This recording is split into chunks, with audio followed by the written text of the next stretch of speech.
welcome to another episode of Roll or Die. Today we have for you the sweet dulcet tones, another Portuguese accented guest, and I am very Yeah. excited to have for you today. He's a third-degree black belt. He's from Brisbane. His name is Bruno Lemos. He's the head coach of Lemos BJJ. Thanks for joining us, Bruno. Thank you guys for inviting me. It's a pleasure to have you, to be here with you guys today. It's Awesome, good. buddy. Awesome, my friend. Well, yeah, really appreciate it. And like, you obviously live in Brisbane. The first thing I want to know is, Yes. why did you choose to go to Brisbane? Why not Melbourne? No, just jokes. But how Or did you? Sydney or Perth, or what was it about Brisbane? Yeah. Yeah, it's quite unusual. Hey, so I'm from a small city in Brazil, like in Bahia. So it's like northeast in Brazil. Mhm. And then it's like really warm in there, Oh, yeah. so really hot. And then when I was looking to come to Australia, I was doing some research, and then I saw that like Queensland is sunshine state, it's always hot and stuff. And I said, oh, that's probably the best place for me to go. And I saw there's not many, like maybe Brazilians, and I was really was trying to push like to learn English because I came here with no English at all. And then I said, oh, that's probably going to be a good option for me because they describe it as like a Brisbane as like a sort of like a small vibe city, Mm. even though it's like a bigger city, but they say it's like a small vibe sort of thing, a little bit slow. Yeah. And how long have you been here? When did you come to Australia? So this year we're gonna be 14 years. I came in 2010. Yeah. Right. Yeah. Wow. No, 13 years. 13 years. Yeah, Yeah, sorry. 13. So yeah, tell us about growing up in Brazil. So where are you from in Brazil, and what made you come to Australia to begin with? Yes, I grew up in the city called Feira de Santana, which is inland from Salvador in Bahia, which is like northeast. Salvador is the capital. A small city, maybe about like 800,000 people, like about maybe now about a million. Mhm. So I got a degree in IT. So I studied IT back in Brazil. Hmm. And then I was getting okay jobs in Brazil. I did work in IT back then, but the pay wasn't the best. And then I decided to like learn English. So then I came to Australia, and the idea was always come to Australia, learn English, and then go back to Brazil. Mhm. But then when I got here, I started teaching. I was a black belt already, so then I started teaching jiu-jitsu. And then I guess I prefer teach jiu-jitsu than do IT. Mhm. That's Anton for does sure. IT as well, so I he do probably IT feels the and same. That's jiu-jitsu. it. Okay. I think I probably do IT better than No you. offense. No. I don't No blame offense, you, man. man. It's a soulless existence. I understand. There's a lot of people from IT in jiu-jitsu. Hey, yeah, Yeah. surprisingly. There is. Well, I guess it's a lot of problem solving in both areas, so I can understand that. And so that's Yeah. interesting. So IT doesn't pay very well in Brazil. Is that still the case? Uh, That is I fascinating. think, if you're in the right city, in the right place, you can always get good jobs. I Mhm. got jobs that like they have the title, like oh, you're the manager and stuff, but the pay wasn't quite there for me. Not like, yeah, not for something that I was looking for. Yeah. So and like Brazil is pretty hard, to make a living and stuff. So I'm glad I did the change, Yeah. So I'm glad, It just I fascinates me. was trained jiu-jitsu. Yeah, I started jiu-jitsu in 1999, Mm. and like I always had jiu-jitsu, as a passion, but it was never my job. It was Mm. never my job, It just became my job when I came to Australia. Yeah, you'd be the first person I think who's ever come on the show and said, I can make more money doing jujitsu than I can with a career No, job. that's true. So Yeah, that's quite usually amazing. jiu-jitsu doesn't pay the bills. Yeah. Yeah. Yeah. That's great, man. That's really good. If you crack the code to making a lot of money through jiu-jitsu, we should keep Yeah. talking about that. I want to No, learn. not it's not that I'm making a lot of money, but I think I'm more happy Happy. doing jiu-jitsu than doing IT, Yeah. Yeah. And Bruno, tell us how you discovered jiu-jitsu. I mean, if 1999, I imagine you would have been quite young to be Yeah, I was starting off. 18. Yeah. Don't look like mine, but I'm 42 now. Oh, You wow. know. Ah, Doing well, brother. Doing that well. fountain of youth, that Thanks. jiu-jitsu we all Yeah. have. Yeah. Yeah. Um, yeah, I was 18 back then, 1999, and a friend just like invite me to the gym, and then he said, "Oh, you gotta train that," and I was quite unsure, because like everybody, I done capoeira before, a little bit of capoeira, not much, like maybe 2 years or so. So I wasn't very good on capoeira. So capoeira is actually original from my state, which is Bahia, right? So everybody back in the days was doing capoeira, and then I went on the hype, and then I went, oh, I'm gonna try capoeira, but I couldn't do flips and jumps and stuff, so I wasn't very good. And then I say, oh, I'll just quit, And then yeah, so this good friend invited me to do jiu-jitsu, and then I quite like wasn't sure about it. And then when I went to the gym, so it was one guy, so I knew nothing about jiu-jitsu, right? So, and then one guy stood up and then say, oh, hello, you're looking for someone, and the guy was a blue belt, so I didn't know what was a blue belt back then. The guy was quite old and stuff.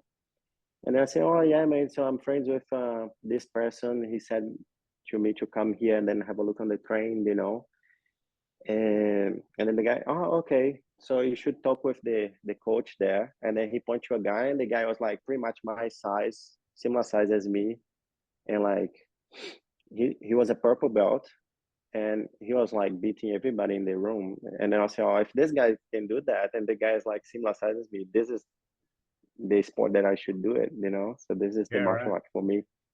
So I spoke with the guy. So I came on the next day, and then I did one class, and then straight away I went to the mall. So I bought a gi, and then I never stopped it. It was really good. So Wow. I like that.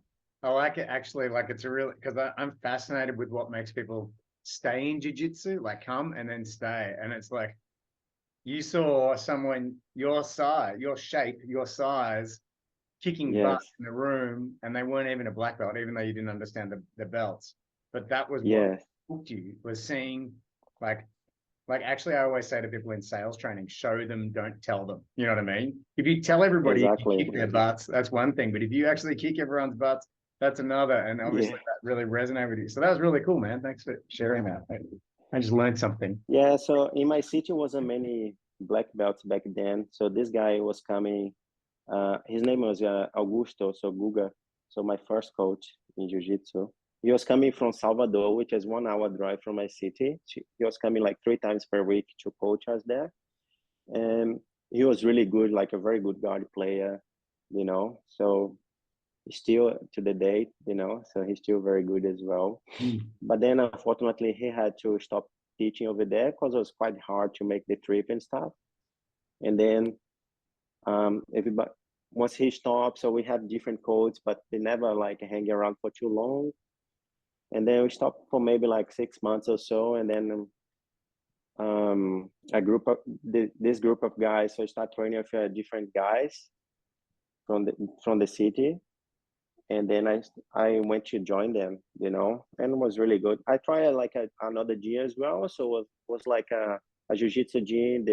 The guy's background is a little bit more judo, was good as well, but I didn't quite enjoy it the same, which is funny because when I came to Australia, and then I realized I was gonna do jiu-jitsu for a living, so I went to train judo and wrestling as well, So Nice. That I works. ended up joining those guys. Mm-hmm. Nice. And for anyone watching, not just listening, I don't know if it's wrong to say, Bruno, I'm a bit distracted with your fingers. Can you just show your jiu-jitsu fingers here? They are My jiu-jitsu fantastic. fingers. Yes. You and Kim, Kim, show us your fingers too. Come on. Mine aren't quite at that level. Oh, But, yeah. I can't wear my wedding band. Yeah, I can't take off. You can tell I don't do enough jiu-jitsu, right? Yeah. This is the problem. I've got to really get to work. Yeah. I don't 25 have years. too bad cauliflower ears. Yeah, you can still get the headphones in. So yeah, you're still good. You're still good. Yeah. That's So so good. because if you don't mind me saying, Bruno, so you're sort of a lightweight. You're around 75, 80 kilos. Is that right? No, no, I wish. So I'm 69 to 70. Oh, wow. 71 Smaller. at the moment. Yeah, I'm Yeah. not featherweight. Yeah. So Yeah. you're a smaller player. And is that been difficult for you then coming up through as you were, especially when you were starting out, being smaller? Yes, definitely. In the start was like very difficult. I remember this guy like on the training room. He was my friend, and we used to go to competitions together, you know. But he just smashed me. He was like a very big guy, you know, always competing on open weight, and he always like smashed me, like squash me and stuff. So I think that made me like work very hard, you know, because the thing was like I end up like being a guard player. First of all, because the first coach that I had, he was such a good guard player, you know.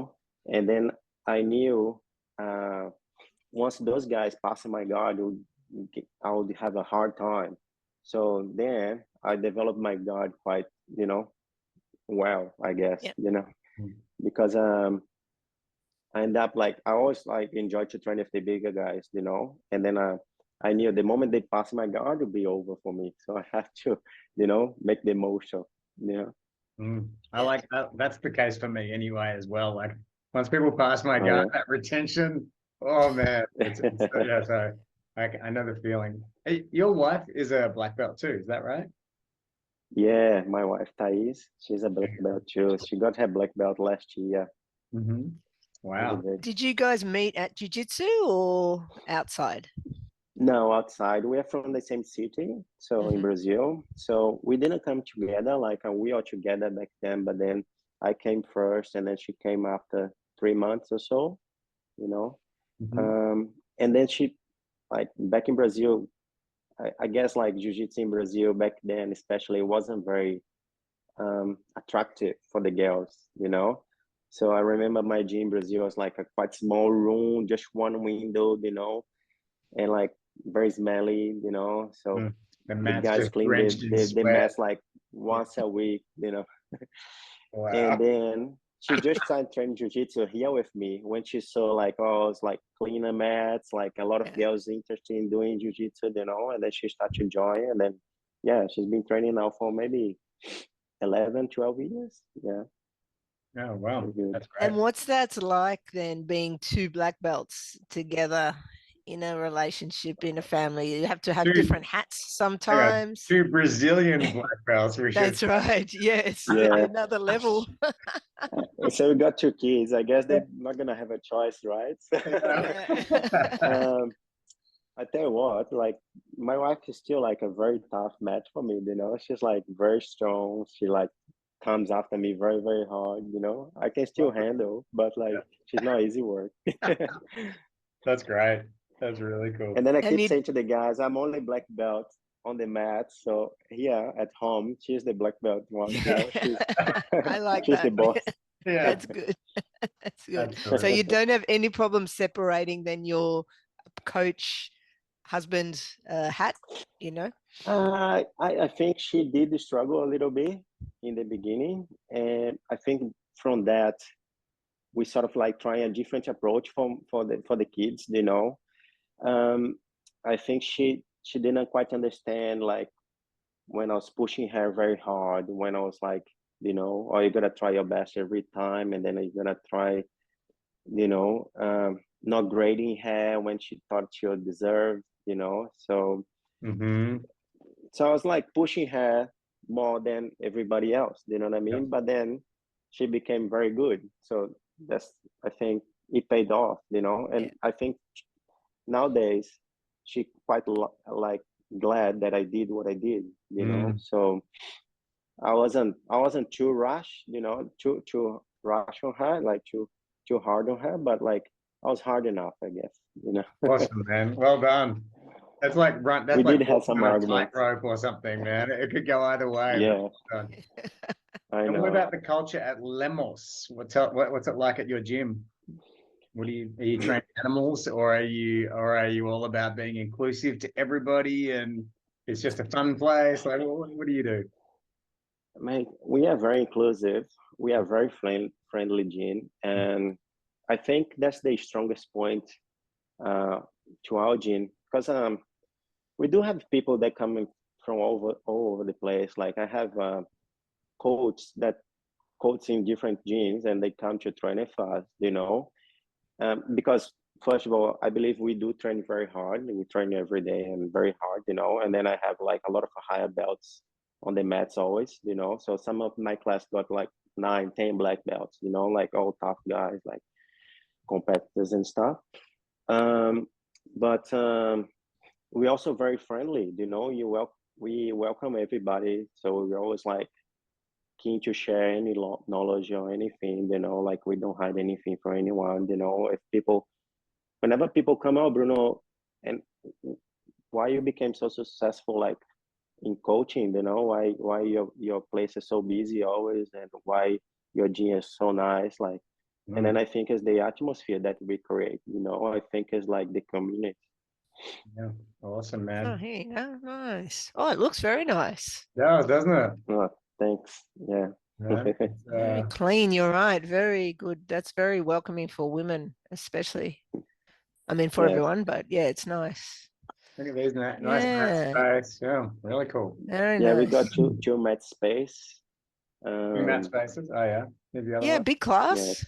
Oof. Is that a grading photo or is that a regular class? Let's have a look. Yeah, that's a grading. That's just a great class, man. But I do have some class like 50, 60 people on the mats, So yeah, that's good. That's great. Busy. Yeah. Wow. Real cool. Oh, very nice. And I like the logo too. That's a smart logo with the black belt. Yeah, very nice.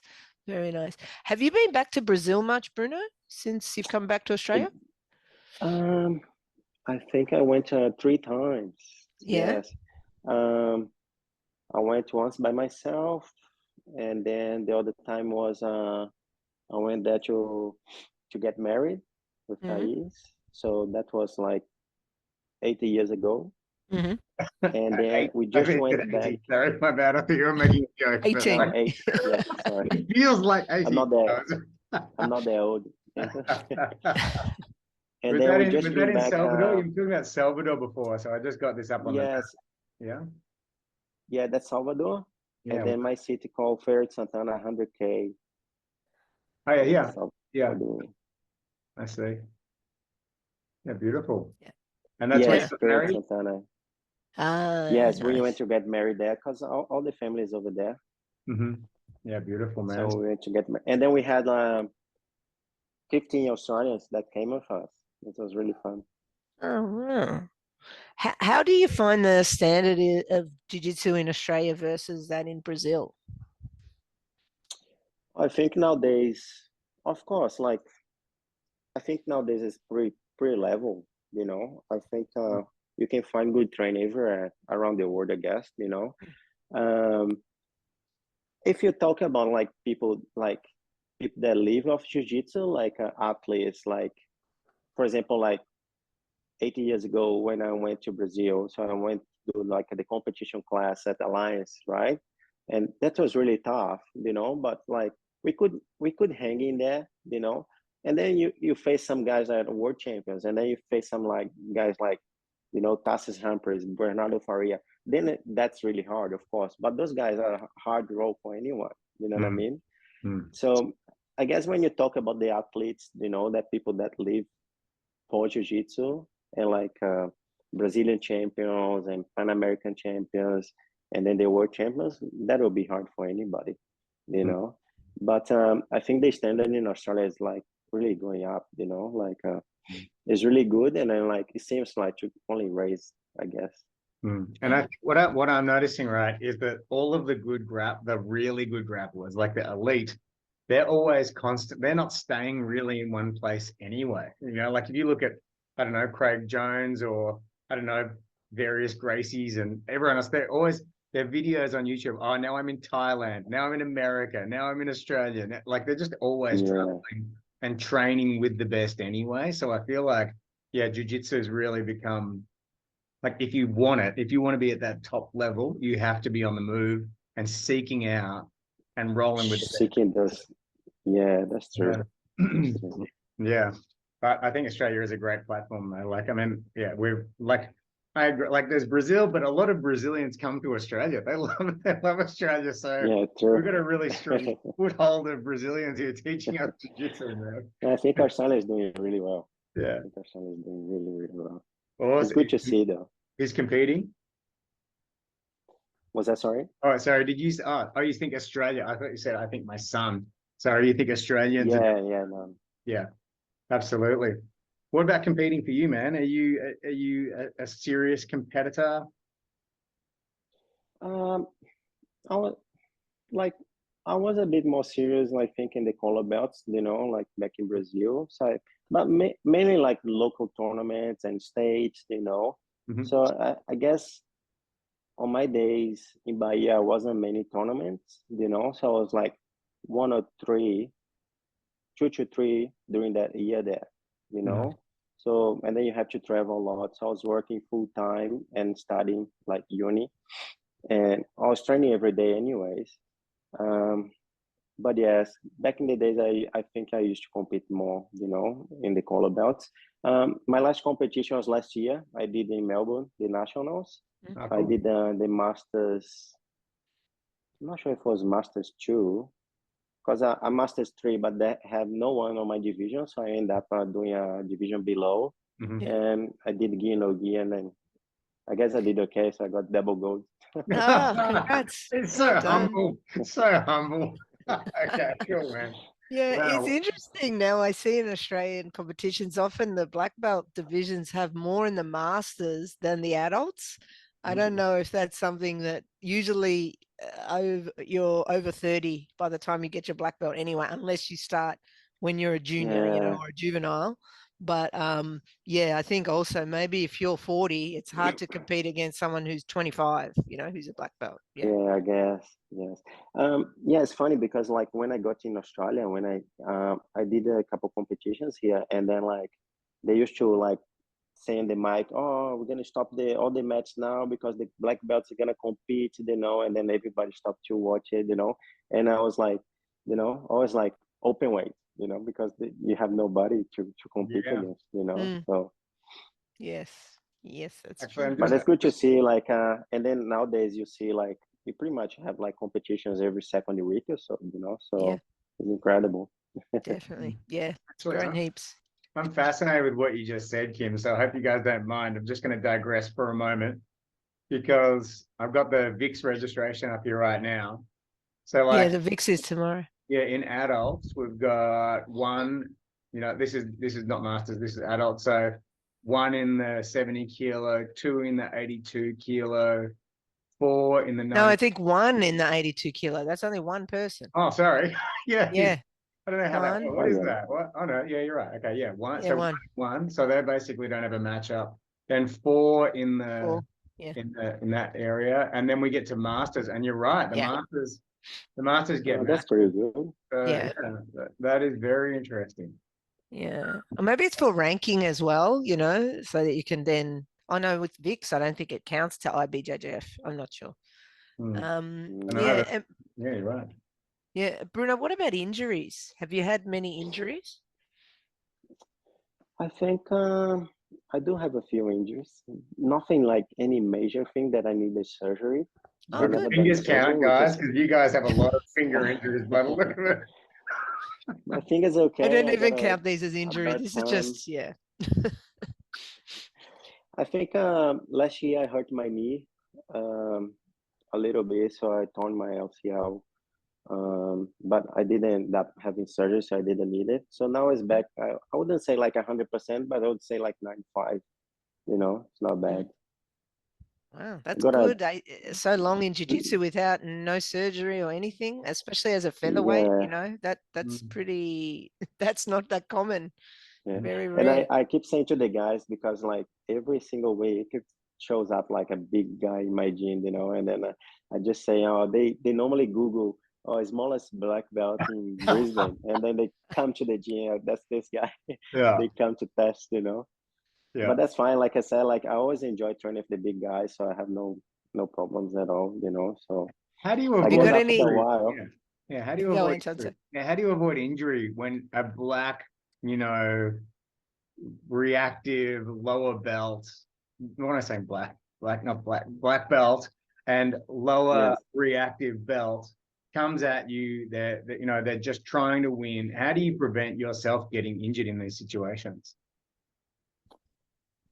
I think it has to do with experience, right? So I Mhm. think nowadays you can't just like go in and clash, you know? So you have to like take your time a little bit, control the distance. I think controlling the distance and then how you manage to control the person, I think is the key. I keep saying to my students that like jiu-jitsu is all about control, you know? If you know how to control someone, the submission will come, you know? It can be like on the first 5 minutes or in the like last minute from the 10 minutes match, you know?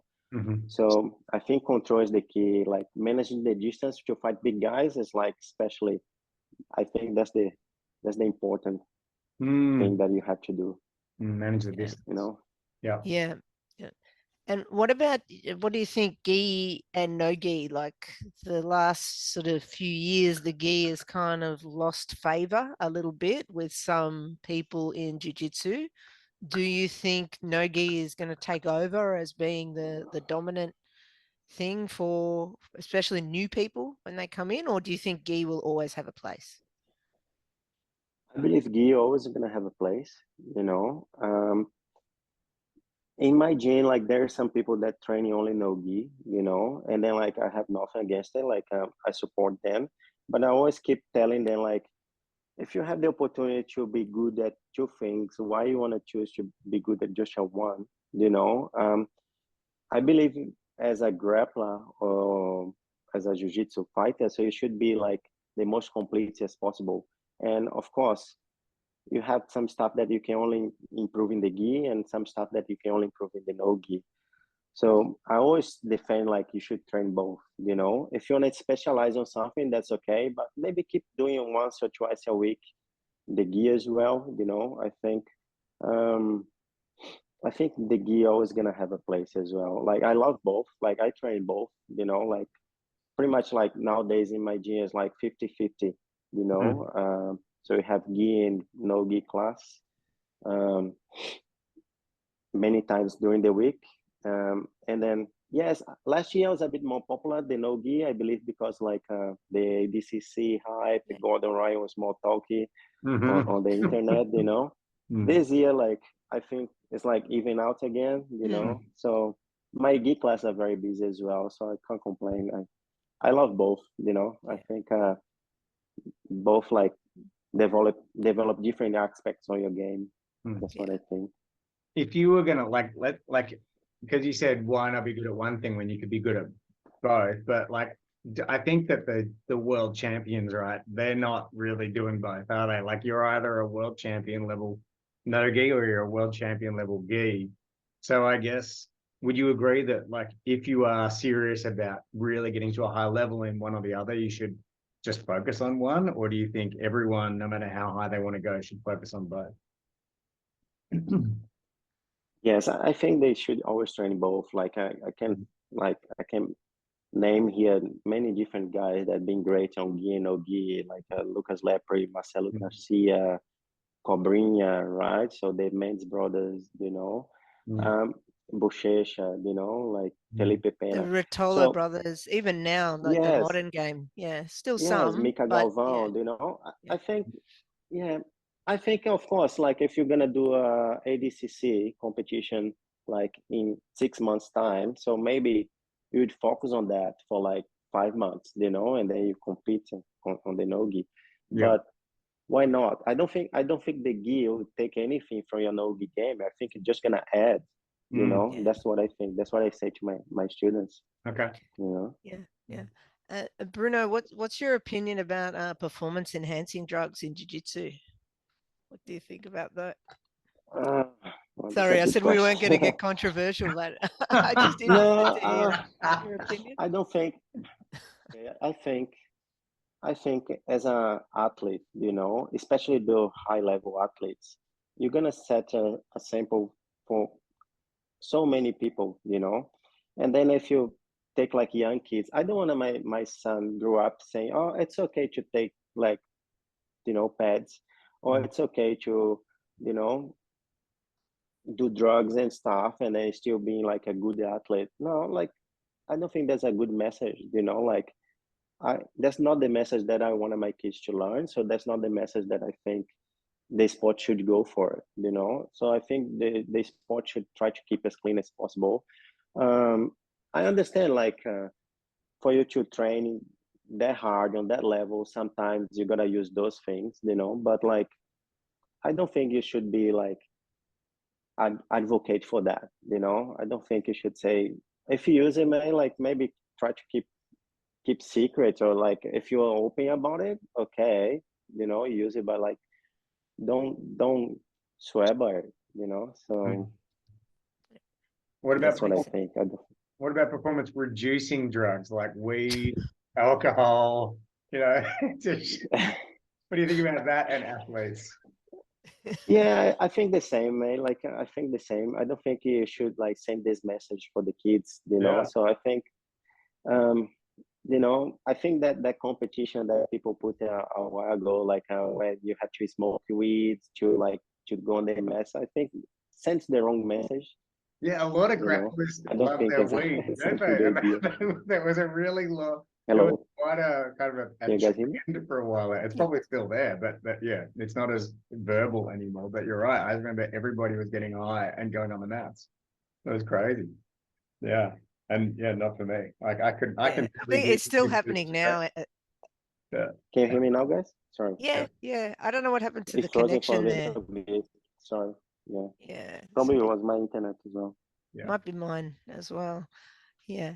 And So Bruno, tell us about your kids. So you've got two, a boy and a girl, is that right? Son and daughter? two boys, two Oh, boys. two boys, two boys. Yeah. How old are One's they? 3 years old, 3 years old, Max, and 2 years old, Luca. Oh, wow, still young. So are Yeah. they yet doing any jiu-jitsu or not yet? They started. Yeah, my older one, yeah, they do it. Yeah. Luca Wow. just like he's 2 years old, so he just put his gi and go on the mats, you know, and walks Yeah. around a little bit. And my older one, he's 3.5. He's gonna turn 4 in June. Mm, So he does maybe 2 sessions a week, you mm, know. So we do teach kids at 4, starting at 4 years old at the gym. mm. And then he does this class and trying to get him doing some judo as well, because I think judo is very important for kids, you know. Yeah. Well, they've got to Um, handle it, man. and They then that's what I was we saying. slammed on the mat. Absolutely. I know. Like, my body can't handle that anymore. That's what I said. Like me and Thais, we decided to like try to stay away from coaching the kids, you know, like our kids, because I don't know, it can be a bit of a like miscommunication there. Sometimes they look for the dad, but then I'm there as a coach, and then I have Yeah. to be hard on them, you Mm. know. And then sometimes they need the coach, and then I'm gonna be a dad, you know. So I don't wanna then. At least we are trying, so we'll see how it goes with that.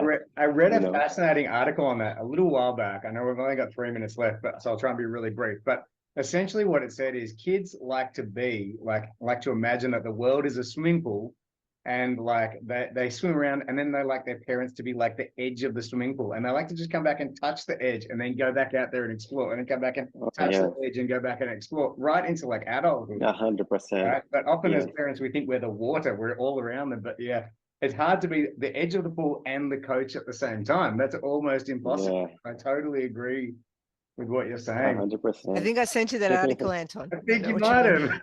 Thank you. Yes. Yeah. And Bruno, we're nearly out of time. Do you have any final words for our listeners? Any words of wisdom? Guys, just for everybody that listen to us, keep training hard. You know, you're very welcome to come and visit us in Brisbane. You know, anytime. You know, whenever you're here, you know, pop in for a visit. I'm sure you guys are gonna enjoy.